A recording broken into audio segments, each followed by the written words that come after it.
Hi there and welcome to Bitesize Piano. In today's video, I'm just going to go over a few tips to help beginners or any level piano player just help tweak your playing technique. So this is quite general advice. When you combine all of these things, it should make a very big difference to your playing and to your technical ability. If you're brand new here, please consider subscribing. I put 2 to 3 new videos out every single week on technique, things like this, and song tutorials, and a whole lot else. So it'd be crazy to miss out, so hit the bell notifications so you're always notified when I upload a new lesson.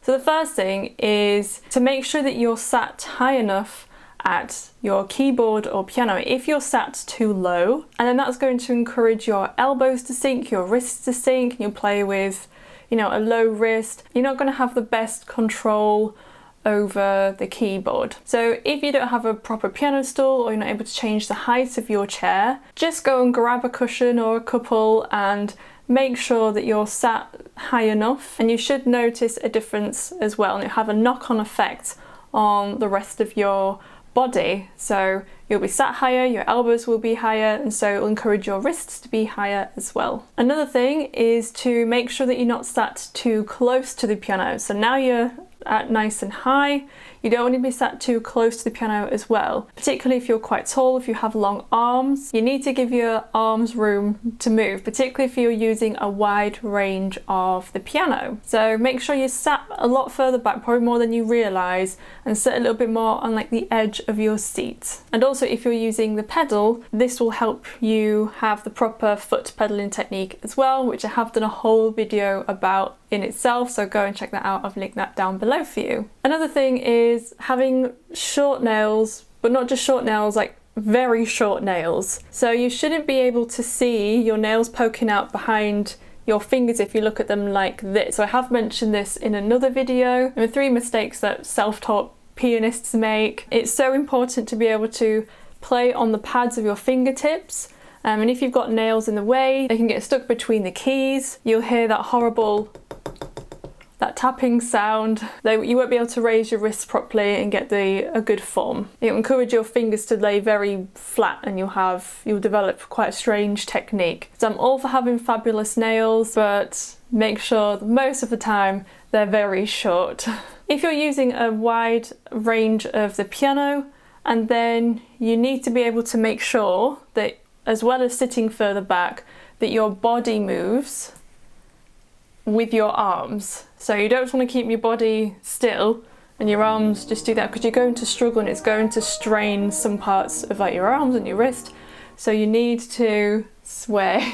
So you need to move your body as well to help reach those notes and be able to play them with more confidence, and so again you have more control.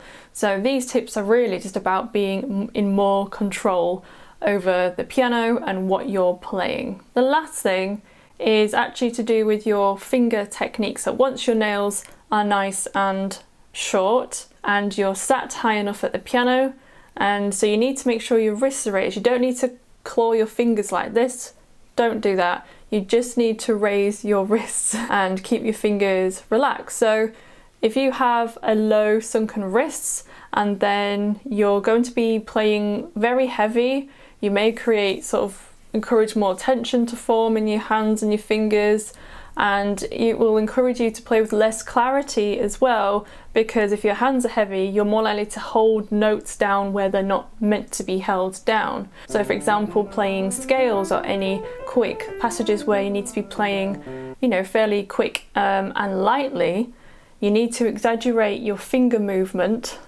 like this. So generally, when playing quicker passages, you'll only press the finger down on the piano and ping it back up again, kind of like this movement here, when you need that particular note. So you don't want to hold fingers down, because then that will create like mushiness, and usually quicker passages need to have a lot more clarity and be a bit clearer as well, generally.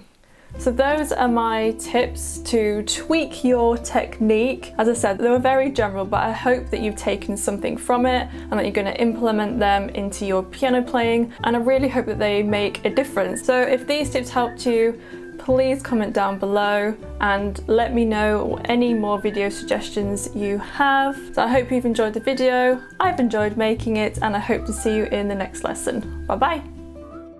So that's the end of the video. I hope you enjoyed it and that it's useful. If you would like to leave a piano tutorial request, you need to click on this video, which takes you through to my official request space. You do need to be subscribed. All requests are noted and considered, so I look forward to seeing you over there.